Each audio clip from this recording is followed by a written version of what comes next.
Hey guys, it's Tristan from Future Reference Audio. Thank you to everyone that listened to my In the Red EP. I'm now going to show you how I made it. But first, let's take a look at my updated studio.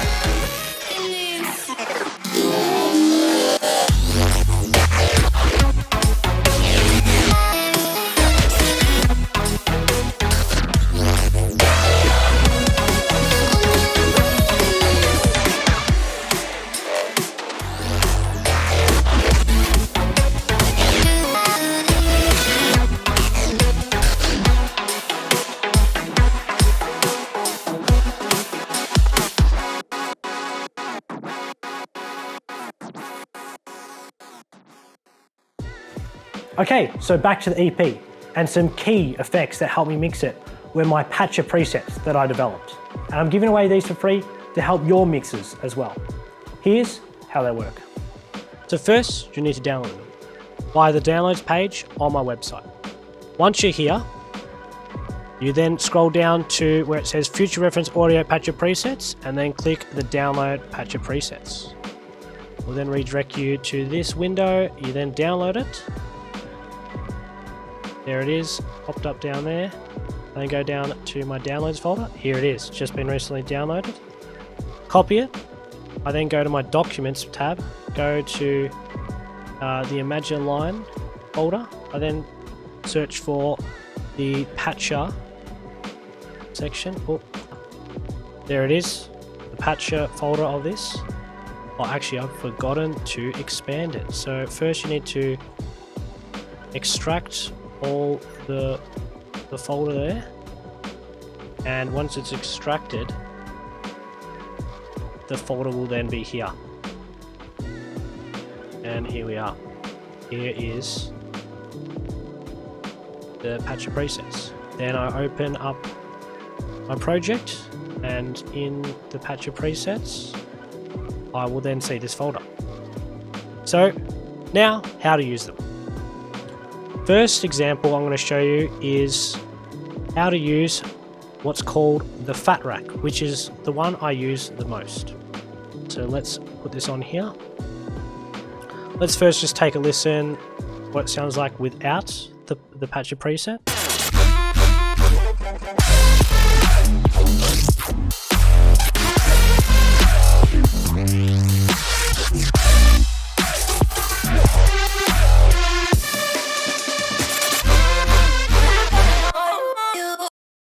So I'm just using a bounced out version of the I'm Coming Home track, which is on my EP. So to show you the difference, this is just the raw sort of file. Without the fat rack, I've removed that, and we're going to apply it ourselves. So let me just lower this a bit. In this, then you'll see 3 sliders. So an OTT, which is just compression, saturation, which is just like a distortion and all saturation plugins, and then dimension expander just makes it wider and bigger in the space. So inside the plugin, we've just got 2 OTTs on either side, dimension expander at the end, and we've got 4 different saturation plugins. Now these 2 are free, so you'll have to download them if you don't have them already. And the little radiator and sausage fattener, they are part of bundles and you have to pay for them. If you don't have them, then you can easily just remove the links to them, just take them off, and then instead just link it to this OTT. And obviously you won't have as much saturation as you would without it. But it still definitely saturates it. Let's just do it with one I'm currently using. So to use it, first you then set the compression. So let's do that now.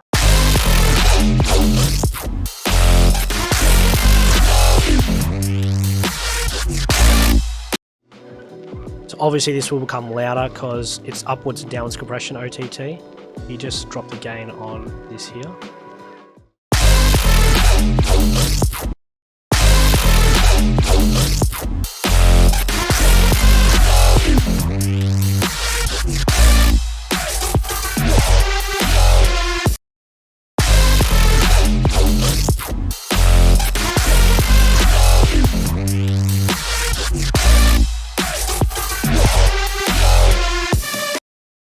So that's definitely a lot stronger now. So let's just hear what it was before. Very weak. Now with the fat rack on.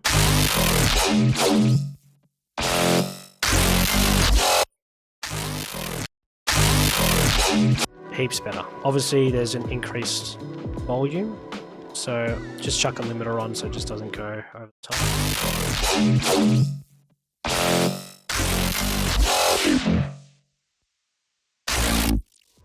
And then what I like to do is just so it matches the sub, I just take these two off. Sometimes I don't even use the dimension expander, it just depends on the certain sound. Like sometimes it's better without it, sometimes it's already wide already, and sometimes you just want a mono sound or a mono sound, because you definitely want that balance, that contrast between wide and more mono. Yeah, just have the OTT settings so then it matches the compression level of the lead bass. Just hear what it sounds like with these changes.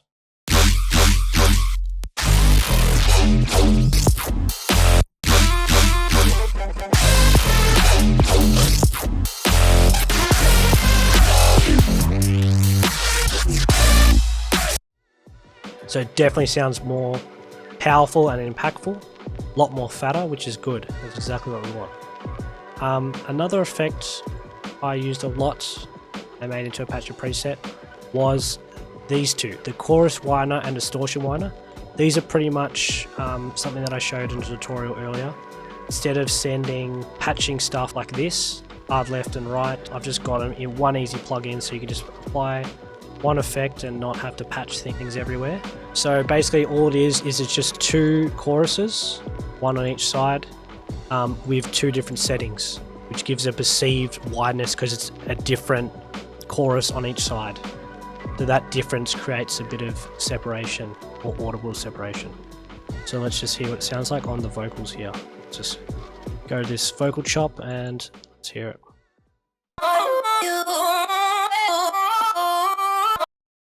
So that's with nothing.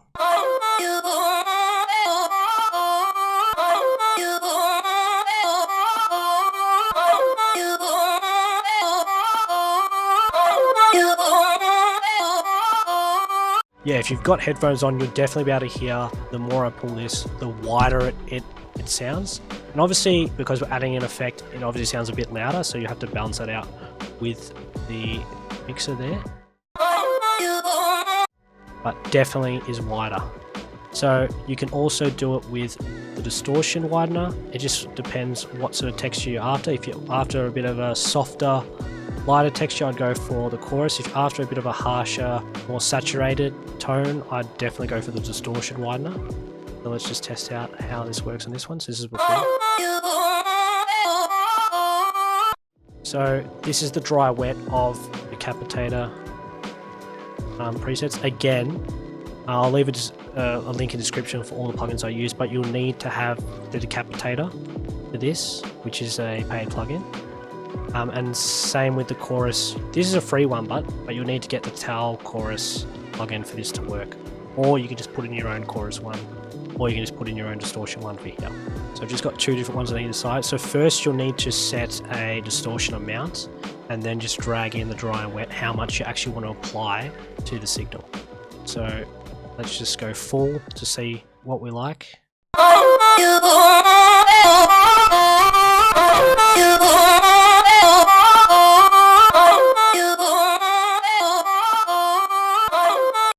Definitely wider there. So the key is just to go full, then you can hear what's happening to the signal, then you can just tone it back. Just hear it before. After.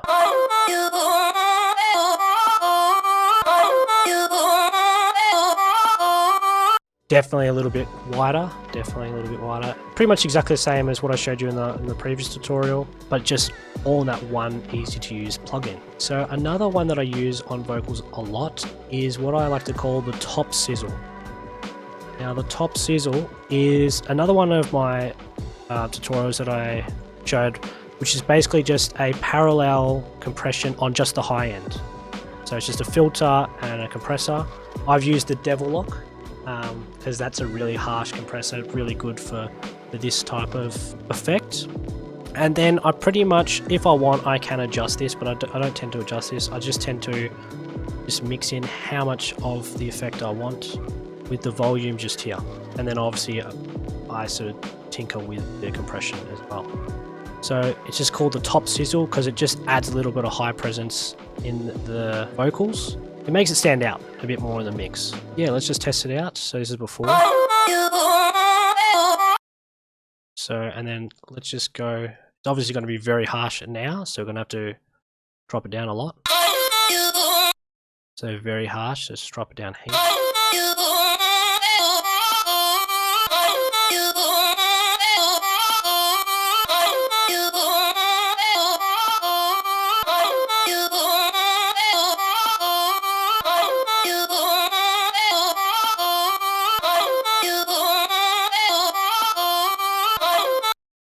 So there we go. That's definitely gives some presence in the mix. So let's just take this vocal chop in the rest of the mix and let's see what it sounds like.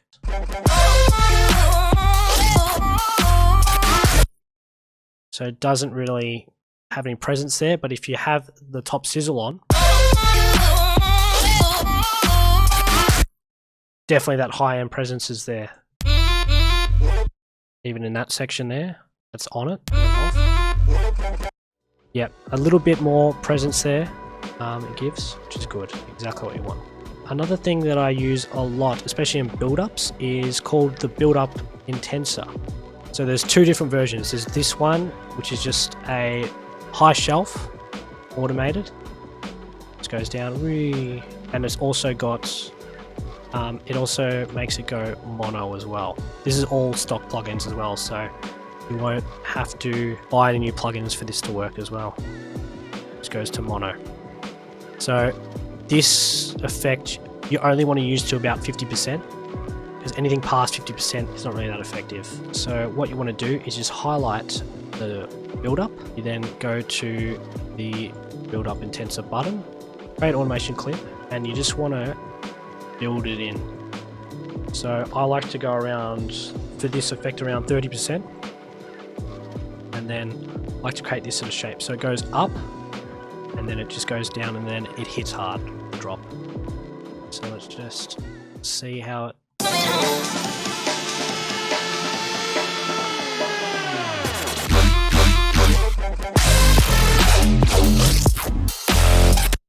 So for this kind of drop, it doesn't really work because you've got this, that section. So for this kind of drop, you sort of want to have it more like this.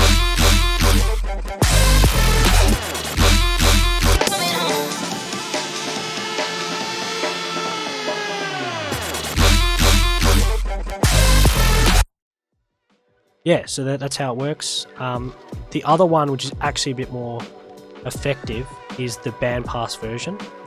Instead of it being just a high pass filter and then obviously making it mono, or not a high pass filter, sorry, a high shelf, it's actually got a high pass and a low pass filter, and they combine. So this one goes first and then it combines until it's like one sort of thin band. Obviously this one is another one you'd only use to about 50%, because once you get past about 75-80%, there's actually no audio at all, so you definitely don't want that. And the mono only works to 50% as well, so anything past 50% it will be just mono, but you don't really want that for a long period of time either. So I like to do this around 30 or 40%. So let's just try it.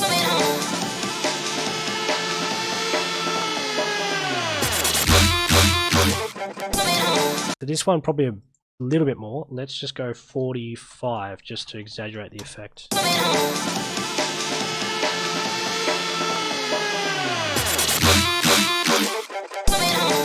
Even 50, this one.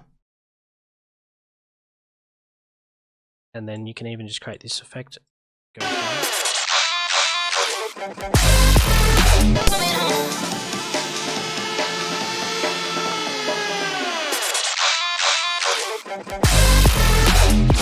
just makes your drops huge because you've got that like really thin sort of sound, and then bang, it's all wide and it's got all the frequencies in it. Let's just try it on the end of a phrase. It's Sometimes I use it on this, on the end of a phrase. It's really good. End of a phrase of a drop, end of a phrase of a breakdown. Whatever you want to do with it, this could be really good. So you can just create something like this. Go to 5.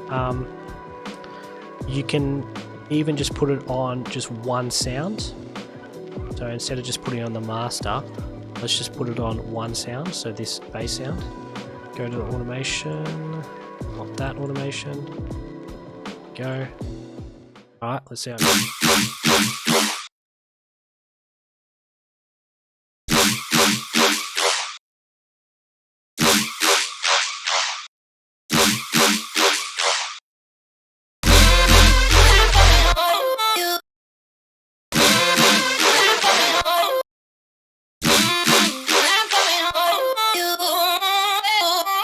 Yeah, so you can see the possibilities are endless with this. You can just really make stuff sound thin, and then as soon as the drop hits, it really makes it really more impactful. Now the final patch of preset is one that I use a lot. I pretty much use this on every master I do. I use it on a lot of buses as well that I do. It's called the Master Glue Compressor. Now this one, it's just a glue compressor. You will have to buy this if you're an FL Studio user. It's free for Ableton users actually. It's included in that. But for Ableton users you have to pay like $1,000, where FL Studio you pay like $300, so that's the trade-off. So the threshold is set at -10, but you sort of want to hit around -5 dB of compression with this one, especially in the drop. Still a fast-ish attack, but not super fast, and a really fast release. And I've just got it sort of side-chained to just focus on anything below 100 Hertz. So it just picks up like the sub-frequencies, so it doesn't squash all your audio. So let me just show you what it sounds like with Glue Compressor on.